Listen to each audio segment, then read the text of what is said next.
What's up, guys? It's your boy, DJ Vince L, aka Vince Ryder, and welcome to the Bboy Discussions, where I talk about anything breaking related, what's going on with the news within breaking, in my own words. Because a lot of times I just want to make at least reference a couple of these events on what's been going on, since I basically haven't been doing commentaries or a bunch of other stuff, but who really cares?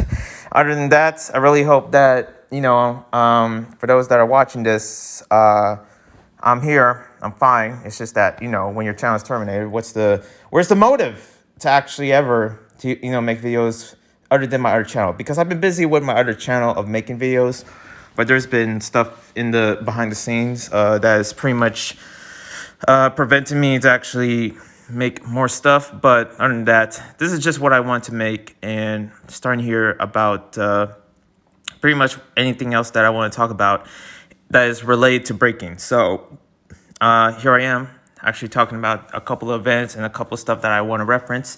And yeah, let's just discuss. So pretty much whatever it is, I know that there's other channels out there that pretty much can address the B-Boy news better than me addressing it. I have, pretty much I'm sub to them, like Spin Theory, but they do it in like or pretty much Smurf in Spin Theory does it like in a live stream kind of way, in discussions and also reactions all mixed in one.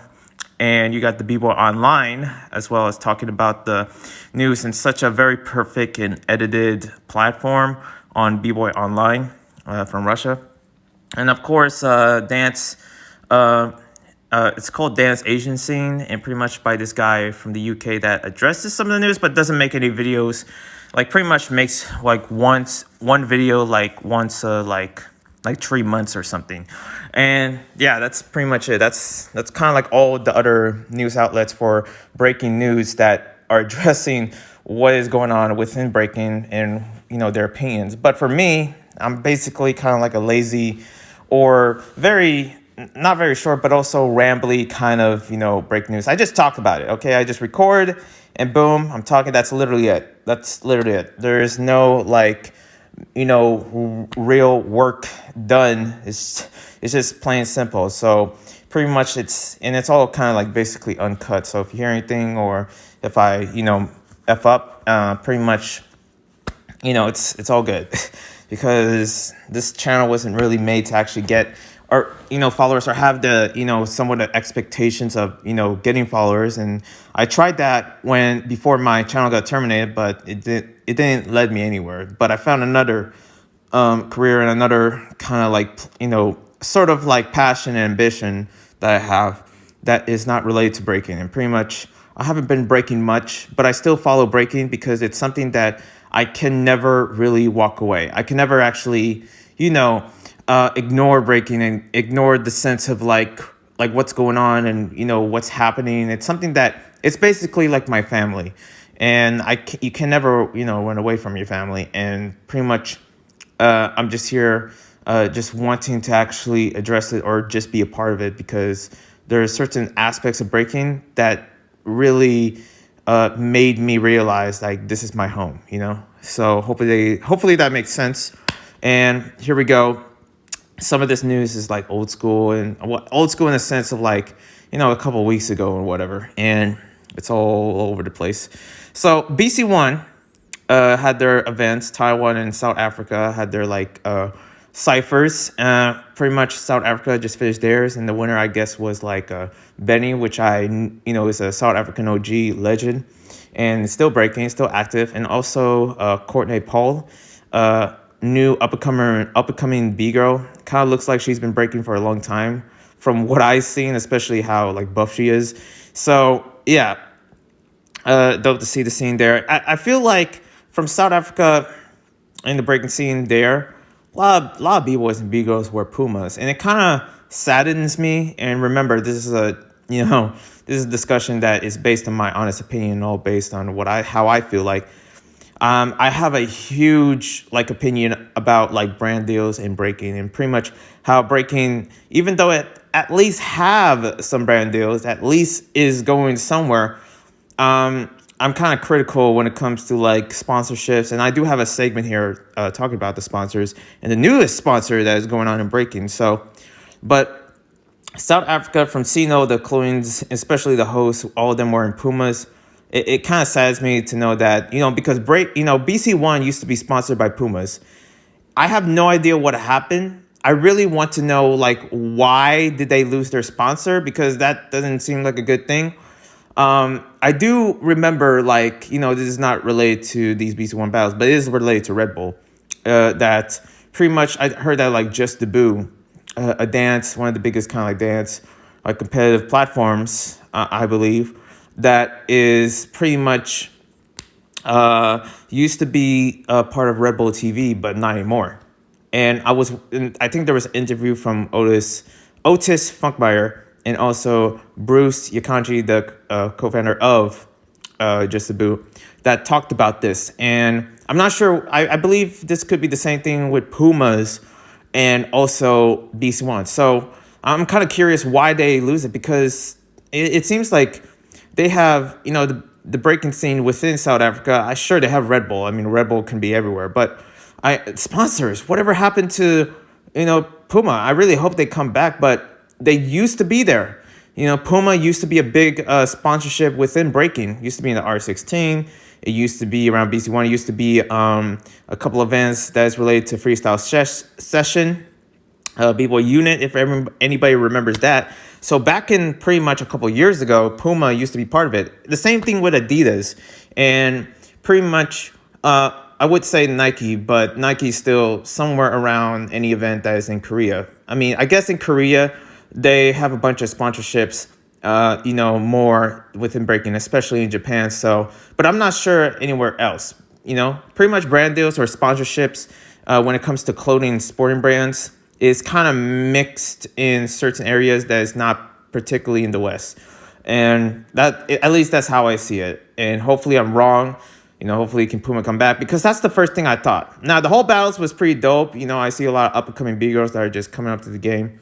And also some other South African cats as well. One of the B-boys that I remember seeing from other ciphers, because I do support the scene in South Africa when it comes to the Beast One. And it seems like they're growing. They have definitely evolved, especially with the studio and also the big artists working with these B-boys and B-girls. That's pretty dope to see. And yeah, BC1 Taiwan, I didn't really watch it much, but I did watch it with Spin Theory. And I did watch a couple of battles when Spin Theory or Smurf was commentating it. And it seems like there's a lot of crashes. And there's a lot of same beats, which is strange, because in South Africa, they actually made a couple of their beats and they have newer beats. But in BC1 Taiwan, the same old BC1, beats. Pretty much some of them are just like too played out at this point. They probably played them since like 2014. And also there was a couple of crashes here and there. It was a dope event. It was pretty hyped. There was a lot of people, hardly a lot actually wore masks, at least like a couple. So I'm not sure about that. I really hope that people are still, following the rules and regulations, because we don't want to have another, pandemic. But yeah, it just seems like Taiwan, like for me personally, South Africa is always going to be my favorite. I support Africa all the way. Taiwan is dope, but it's just like, I'm trying to find something new to really have some like love for it, if that makes sense. But it just seems like for Taiwan, it's like, okay, it's not. I have to give my honest opinion. It's pretty dope. It's not bad, but it's just that I didn't really pay attention much. And pretty much from looking at Smurf and Spin Theory's reaction of it, I couldn't blame him. But yeah, pretty much. Also, I saw the Just Break 2v2. It's good to see a B-Boy Network doing this whole, like, they do rounds and battles, and later on they interview one of the B-Boys and B-Girls that are about to battle. I love seeing that. Pretty much it's about, and then Just Break, I think MZK, made this event happen. Also, Red Bull and, which isn't a surprise. I feel like Red Bull is taking all over breaking ever since, like, they announced themselves being part of, like, the Olympics and sponsoring other B-Boys and B-Girls to be part of the Olympics. So everybody's kind of like ride or die for Red Bull. It seems like there's so many B-Boys and B-Girls wearing Red Bull nowadays than ever. I mean, I know how I have my Red Bull merch, but from BC1, but I just, I like to see other B-Boys and B-Girls really progressing to be in other sponsorships, not just Red Bull, and it can't be the only one. There's a part of me where I'm really predicting, and I feel like it could happen, that Red Bull could be the only kind of breaking sponsor, which I really hope isn't true. We have Skechers. In China, they have Skechers. I wish they had Nike, but it is what it is. And I believe that Jinzhou is still with Nike. I could be wrong. I don't know if they are. There's a part of me where I want to believe. There's just so many times that I believe that we can do this. We can try, okay? The same thing with Jilu. I don't know why she, pretty much walk away from Snipes. It could have been a perfect mix. It couldn't have been the perfect sponsor for Jilu, but instead she chose Red Bull. I'm like, are you serious? Like, is everything Red Bull? And no hate to Red Bull, but it feels like our options is getting lower. We used to have all these sponsors, but now it's somewhat getting low. Like the list is getting very low, and it's something that I don't want to see within breaking. For the betterment within breaking. Some other b-boys and b-girls be like, oh no, it doesn't matter. Sponsors don't matter. Like, well, if you want to make a living within breaking, if you want to improve it and make it, have it involve and pretty much innovate it in ways that I want to see it. I personally want to see it the same way that I want to see humans go to Mars and the moon in 2024. The same way I want to see breaking improve until 2024 in the Paris Olympics, if that makes sense. Okay, so that's just me. But speaking of like a couple events, I heard that within the sponsors, as well as the Olympic program, this is just something Olympic related. I talk about the Olympics a lot because that's something to look forward within breaking, and something that I truly want to live to actually see it for myself. USA Breaking and USA Skateboarding supporting each other. I saw this from Taekwon, and I actually want to get his views from it on how this happens. Maybe it's just a post. Maybe he's just like, and at first I saw some posts of Taekwon talking about like USA Breaking with USA Skateboarding. And I was pretty happy. I was like, because I'm also a skateboarder and I'm also a breaker. Those are my two only sports, okay? My two only art forms. And pretty much he, pretty much addressed like the same similarities, and someone from the skateboarding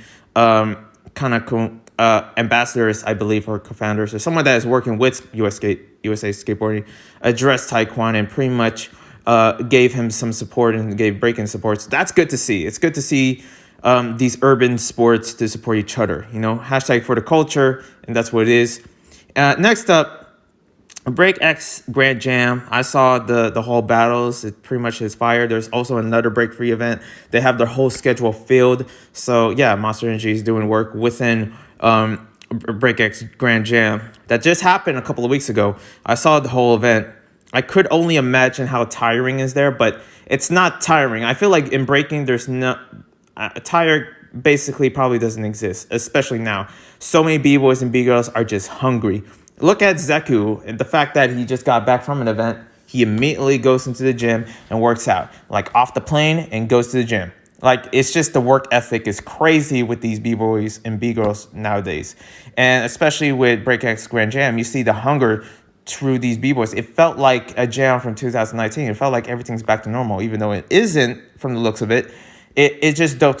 It's very dope to see that, and especially with as well as New York repping hard within the BreakX Grand Jam with Heat and also a couple other b-boys, I believe Ollie as well, and as well as I saw the battle within. Yeah, there's this whole thing going on with Doug, pretty much from what I heard from the other trolls about how Doug is like, they're just everyone, like there is just certain comments within a lot of trolls within kind of like from what I see, especially within the chat. I mean, a lot of times when you go to the chat within these events, in these big b-boy events, when you see the chat, you see a couple of fights going down, a couple of disputes, and it's online, and pretty much, it is what it is. But a lot of people were talking about Doug, I believe, and Zeku was addressing these other b-boys and b-girls from what I heard. And also, big shout outs to DJ Wicked Beats. I really hope to hear some of the beats. That would be cool. It was dope to see Gravity winning, and also he actually, I'm gonna be checking out the little podcast that he did, because he talked about this whole event and experience when he was, he was pretty much talking about it on Spotify, and also the events that were going on during BreakX Jam. There was another event that I believe that B-Girl City was throwing down. It was by Red Bull. It was strange. It was like Red Bull and Monster Energy all together in one huge unit of events. And it felt like IBE America. It felt like, another IB, even though we couldn't have an IB, but it felt like it. It sort of is. If I was, you know, pretty much taking a plane to see this event for myself, it could have felt like IB, even though it's in, well, Houston. But other than that, yeah, FDSARR, pretty much the Russian Breaking Championships just got done. And yeah, I saw a gun. That was dope. Robson, I believe he's beginning to be one of my favorites. And of course, Bumblebee was there. Speaking of Bumblebee, Bumblebee and Nord Diamond did a battle of the BC1 Cypher in Russia. So I have to check that out. I believe it was 10 rounds. These two are best buds. I couldn't see them actually going up against each other. They're like best buds from what I see. Next up is BetClick Battle by Max Momentum, hosted by Max and hosted by MG Ability. This one is based in Portugal, even though there was a couple of internationals here and there. There was actually only one, I believe one from Italy, and I'm not sure about the rest. There was a couple one from Brazil, a couple one from the UK, which is Vanessa, UK and Portugal. And also the judges as well. You see Moy from Texas, and also a couple of other B-boys, that are from other places, but I couldn't really think about it yet, But I know Moy in there because he just had his event in Break Free. And pretty much this event itself, online, it was dope to see because I see some returning B-boys from the last year that they had the BetClick battle. And I did actually commentate the BetClick battle. I didn't commentate this one. Right now it's kind of iffy to come back to doing commentaries, especially how busy I am and how I'm not really much motivated, which, sounds petty to some people, but I don't care. I just don't feel like it. Maybe at some point I'm really thinking of actually commentating it. There really is nobody to tell me like, yo, you should commentate it. Nah, there really isn't. It is what it is. But I saw the battle. It was pretty dope. The BetClick battle, Ratton. I feel like Vanessa could have won, honestly. Bruce, on the other hand, killed it. I love seeing Bruce. That would be dope to commentate. Yeah, now since I'm thinking about Bruce and now I'm really thinking about commentating it. I don't know. But yeah, it was amazing to see. I really wish they had like an actual event in there. I understand that. And I wish they had like more of an international. It could. Why does it have to be based in Portugal? I get with the time zones, but it could have been like other B-boys or and other B-girls from other places. Also, I like how they're like not categorizing like B-boys and B-girls. It's pretty much all together in one. I guess one top 8 bracket. So that's nice. And next up is sponsors. Pretty much, I want to talk about sponsors real quick. Oh yeah, before I do, so I saw something in what is it? Bboy Pocket / Korean Jung frick I I need to check the list because I know for a fact that I saw this somewhere. But Bboy Pocket actually put something out, and I'm gonna read it. And also, I believe that Jung Korean Rock actually had his opinions about it as well, and I'm trying to understand what's going on in this situation because there seems to be some controversy surrounding like the Korean news outlets addressing breaking in the Olympics. Look, other people are going to have their opinions about the breaking within the Olympics, especially people that don't know anything about it, okay? But this one kind of really set the tone for other people's opinions about it. Just going to read it. What Bboy Pocket says in this post, the Korean breaking culture has developed to a world-class level because of the efforts of the Korean B-boys and B-girls. This is the fruit of authority that all B-boys and B-girls in Korea have achieved. Look, my other channel involves reading, so pretty much reading is something that I enjoy. Now, given the opportunity of the astronomical value of the Olympics, organizations that are not related to breaking culture are struggling over the Olympics authority? Really? Is that what Korean Rock was mad about or something? I don't know. He said something that was mad about maybe doesn't support Olympics and the breaking, which there are those out there. We will work together to contemplate the correct development of the Korean breaking culture, and we will speak up about until we find a solution. The Korean Breaking Association. Look, what is it? Youth Olympic Games 2018 in Argentina, Buenos Aires, in the national kind of like flag ceremony, the open ceremony. There was when Korea was coming up, one of the Olympics said like something like, "Oh, one of the best breakers was actually in there." Like as they saw the Korean flag, they addressed the b-boys, which was cool, and also how it's the best breakers. And for years, Korea had the best breakers. Even the government supported breaking, especially when R16 was over there. So in my head, as I'm seeing this right now, and I'm gonna read the rest later on, but right now, as I'm making these kind of like early predictions, is it me or does the government within Korea is against breaking in the Olympics? I really hope that's not true. I really hope that's not true, because Korea has one of the dopest b-boys and b-girls, and there's a part of me where I'm really worried that Korea is turning breaking in there, something that one of the Korean b-boys and b-girls and the culture there are not happy about, which is it's kind of scary to think about. We will work together to contemplate the correct development of the Korean break culture, and we will speak up until we find a solution. What solution? What? So there's something that they need to fix, and thank goodness it's B-Boy Pocket, one of the biggest Korean b-boys and one of the biggest power movers out there. The Korean Breaking Association, where dancers are main body. As for the authority, as an officially member organization of the Korean Sport and Olympic Committee, and struggling hopes that we will be able to protect our rights. The Korean Breaking Association is where Hong Tan, Pocket, Rookie, and many other b-boys that have not been mentioned belong to, and is open to those who wish to be together. In the future, we will strive to become a transparent and healthy organization, true continuous checks and balances. I'm trying to understand what's going on, so I want to see the comments because I'm trying to really see like what's up, because there's something within Korea where I'm kind of like wondering like what's the issue, because I never been to Korea, I never lived there, obviously. I never actually understand the politics surrounding there. The only politics I knew, or I don't know any politics, but the only politics I kind of knew is, well, here in America, and pretty much it's not pretty, but it's sad. It's sad that this happens. I'm not sure. I have to know what really makes sense within this news. I have to look into it more, and it is breaking related, so I kind of have to. Other than that, let's talk about sponsors. So B-Boy Victor, is now sponsored by Haagen-Dazs, sponsored by ice cream company or something. He put a commercial ice cream, and there was some funny comments, especially with DJ Renegade talking about like, hey, giving like, hey, I'll send your address.